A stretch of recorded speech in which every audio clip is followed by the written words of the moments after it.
বৃদ্ধকে হযরত উমর ডাক দিয়ে বলে, তোমার প্রতি আমরা ইনসাফ করতে পারিনি। যদিও তোমার যৌবনে তোমার কাছ থেকে আমরা জিজিয়া নিয়েছি, আর তোমার বৃদ্ধ বয়সে তোমাকে ধ্বংসের দিকে ঠেলে দিয়েছি। অর্থাৎ ও বৃদ্ধ, তুমিও যদিও ইহুদি হও, তারপরেও তোমাকে সদাচরণ করা আমাদের দায়িত্ব, তোমার অভাব পূরণ করা আমাদের মুসলমানের দায়িত্ব। একজন সাহাবী হযরত উমরের এই আচরণ, এরপর হযরত উমর রাদিয়াল্লাহু তাআলা আনহু বৃদ্ধ ইহুদিকে হাতে ধরে বাইতুল মালের নিকটে নিয়ে গেলেন।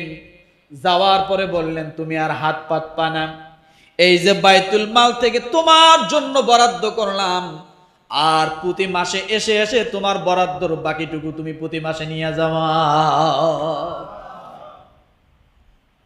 একজন মুসলমান একজন হিন্দুর কর্তব্য কেমন পালন করেন, ইহুদির কর্তব্য পালন করলেন।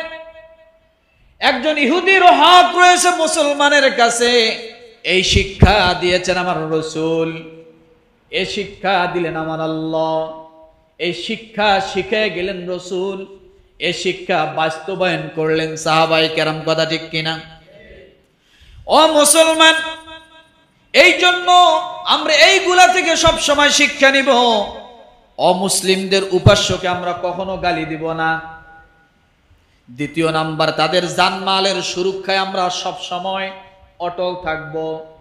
তৃতীয় নাম্বার, অমুসলিম মজলুমদের বদদোয়া কিন্তু আমার আল্লাহ শোনেন। একজন কাফের যদি দোয়া করে শোনে কি শোনে না? কথা বলেন। একজন মজলুম যদি দোয়া করে শোনে কি শোনে না? শোনে। ফিরাউনের কথা আল্লাহ শুনেছেন, সারাদিন মানুষের সামনে খোদা দাবি করেছে, রাতের বেলা একবারে গুহার ভিতরে ঢুকে আল্লাহর সামনে চোখের পানি ছেড়ে দিয়ে বলে, আল্লাহ আমি কয় নাম্বার আল্লাহ তুমি তো জানো, আমি 14 নাম্বার আল্লাহ, কিন্তু দিনের বেলা আমি আল্লাহ, রাতের বেলা আমি তোমার গোলাম। দিনের বেলা আমি আল্লাহ, রাতের বেলা তোমার গোলাম। আমি যা চাবো তুমি তাই দিবা, আমি দুনিয়ায় চাই আখেরাতে চাই না। আল্লাহ কয়, যা তোকে দুনিয়ায় দিলাম, আখেরাতে কিছুই দিব না, আখেরাতে কিছুই দিব না। ও মুসলমান, এই জন্য বলি, আল্লাহর নবী এই শিক্ষাগুলো দিলেন যে মুসলমানের জন্য এগুলো শিক্ষা। একজন মুসলমানের কাছে তার প্রতিবেশী ইহুদি হোক, খ্রিস্টান হোক, মুসলমান হোক, প্রায় 10 থেকে 11টা তার হক রয়েছে। কয়টা? একজন মুসলমানের কাছে তার প্রতিবেশীর প্রায় 10টার উপরে হক। 1 নম্বরে আল্লাহর নবী বলেন, কোন মানুষ যদি তোমার প্রতিবেশী হয় আর সে যদি তোমার কাছে ঋণ চায়, তোমার যদি সামর্থ্য থাকে তাকে তুমি ঋণ দাও। কি দাও? কর্জ দাও। 2 নম্বরে বলা হয়েছে, তোমার কাছে তোমার প্রতিবেশী যদি কখনো সহযোগিতা চায়, তাহলে তুমি তোমার প্রতিবেশীকে সহযোগিতা করো, এটা তোমার হক। 3 নম্বর, অসুস্থ হলে তোমার প্রতিবেশীর খোঁজ নাও। 4 নম্বরে তার প্রয়োজন পূরণ করার জন্য তুমি সামনে অগ্রসর হও।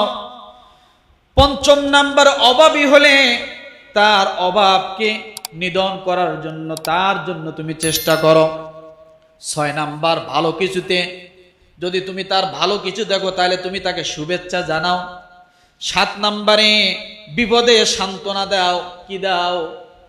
বিপদে সান্ত্বনা দাও। 8 নম্বরে মৃত্যু হলে যদি মুসলমান হয় তার জানাজায় শরীক হও। 9 নম্বরে বলা হয়েছে তার অনুমতি ছাড়া তোমরা ঘর উঁচু করবে না। কি করবে না? তার অনুমতি ছাড়া তোমরা ঘর উঁচু করবে না। এই কথাটা বোঝেননি?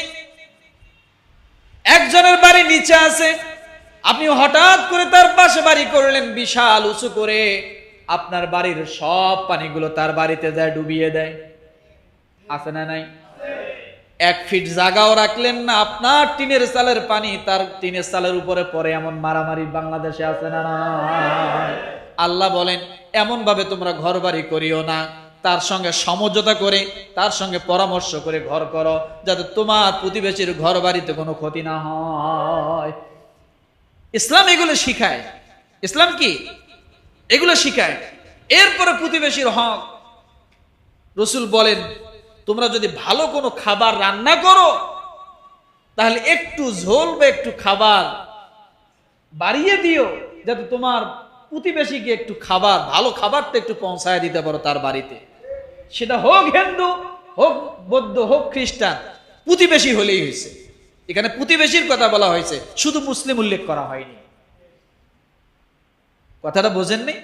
তাহলে প্রতিবেশী যে কেউ হতে পারে, তার বিপদে আপদে আপনার দাঁড়ানো মুসলিম হিসেবে, ইমানদার হিসেবে কর্তব্য আছে না নেই?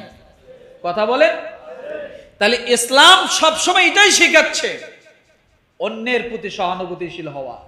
আর ইসকন সবসময় শেখাচ্ছে অন্যের প্রতি দাঙ্গা হাঙ্গামা করে, জোর জুলুম করে মন্দির দখল করা, মুসলমানকে মেরে ফেলা। এই জন্য এখন সময়ের দাবি, ইসকনকে নিষিদ্ধ করতেই হবে।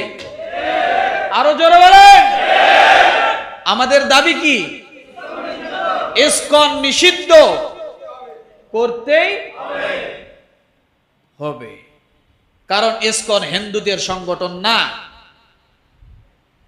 আমরা হিন্দুদের নিষিদ্ধ করতে বলিনি, ইসকন নিষিদ্ধ করতে হবে।